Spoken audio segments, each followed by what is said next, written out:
महात्मा बुद्ध के घर परिवार छोड़ने की क्या थी वजह? जानिए बुद्ध के त्याग और तपस्या की कहानी। महात्मा गौतम बुद्ध ने उस समय घर परिवार का त्याग कर दिया जब वे 29 साल के थे। गृह त्याग के बाद उन्होंने बोध गया में बोधि वृक्ष के नीचे सालों तपस्या की और ज्ञान को प्राप्त किया। बौद्ध धर्म के संस्थापक महात्मा गौतम बुद्ध ने एक दिन अचानक घर गृहस्थी का त्याग कर दिया। सांसारिक और पारिवारिक मोहमाया का त्याग कर वे जंगल की ओर चले गए।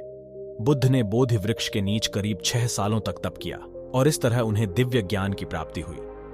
ज्ञान प्राप्ति के बाद उन्होंने लोगों के बीच अहिंसा, प्रेम, शांति और त्याग का संदेश देकर समाज में फैली बुराइयों को दूर करने का प्रयास किया। कहा जाता है कि गौतम बुद्ध का जन्म ऐसे काल में हुआ जब समाज में अत्याचार, भेदभाव, अशांति, अनाचार, अंधविश्वास और बुराइयां अपनी जड़ें जमा रही थीं। तब इनको दूर करने के लिए बुद्ध जैसे महापुरुष का जन्म हुआ। बुद्ध ही वह व्यक्ति थे जिन्होंने इन कुरीतियों की बेड़ियों से लोगों को मुक्त कराया। महात्मा बुद्ध का असली नाम राजकुमार सिद्धार्थ था। कहा जाता है कि वे बचपन से ही अन्य बच्चों से काफी अलग थे। वह बचपन में भी नटखट और चंचल होने के बजाय शांत व गंभीर स्वभाव के थे और बहुत कम बोलते थे। उन्हें अधिकांश समय एकांत में बैठना और चिंतन करना अच्छा लगता था। जैसे जैसे गौतम बुद्ध बड़े होने लगे उनका यह स्वभाव और भी जटिल होता गया। इस तरह से धीरे धीरे संसारिक सुखों के प्रति उनकी रुचि भी खत्म होने लगी। उनका विवाह कर दिया और कुछ समय बाद एक पुत्र भी हुआ। लेकिन बुद्ध का वैराग्य भाव बढ़ता ही चला गया। इस तरह एक दिन बुद्ध ने चुपचाप गृह त्याग कर दिया। आखिर महात्मा बुद्ध ने क्यों छोड़ा था घर?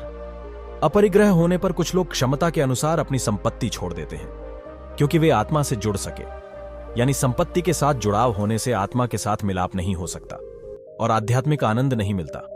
कुछ लोगों का लक्ष्य जीवन में केवल ज्ञान को प्राप्त करना होता है, तो ऐसे लोग अपरिग्रह को अपनाते हैं, यानी आत्मा के अलावा अन्य किसी भी वस्तु से जुड़ाव नहीं रख पाते। न घर, न परिवार, न संपत्ति और न कोई अन्य वस्तु। बुद्ध के भी गृह त्याग का यही कारण था। वे केवल अपनी आत्मा से जुड़ना चाहते थे। बुद्ध के मन में कई प्रश्न थे और इन्हीं प्रश्नों का उत्तर ढूंढने के लिए उन्होंने तपस्या शुरू की। लेकिन सालों तपस्या के बाद भी उन्हें उनके प्रश्नों का उत्तर नहीं मिला।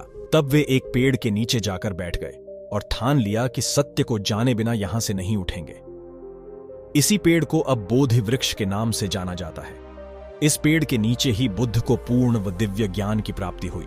इस तरह से ज्ञान व सत्य की खोज में बुद्ध को 6 साल लग गए और 35 वर्ष की आयु में वे सिद्धार्थ गौतम से महात्मा गौतम बुद्ध बन गए। गौतम बुद्ध खुद कहते थे कि मैं कोई भगवान नहीं हूं और न ही कोई मोक्षदाता, मैं केवल मार्गदर्शक हूं। महात्मा बुद्ध ने सभी को सत्य के मार्ग और धर्म पर चलने को कहा था। उन्होंने नेपाल, चीन, जापान बहुत से देशों में धर्म का प्रचार किया। लोग उनसे मिलने दूर दूर से आते और उनके उपदेशों को सुनते। तो यह थी महात्मा बुद्ध के जीवन के ऊपर वीडियो। तो दोस्तों, आपको वीडियो कैसी लगी आप कमेंट में जरूर बताएं और चैनल को सब्सक्राइब करना ना भूलें। वीडियो को अंत तक देखने के लिए आप सभी का धन्यवाद।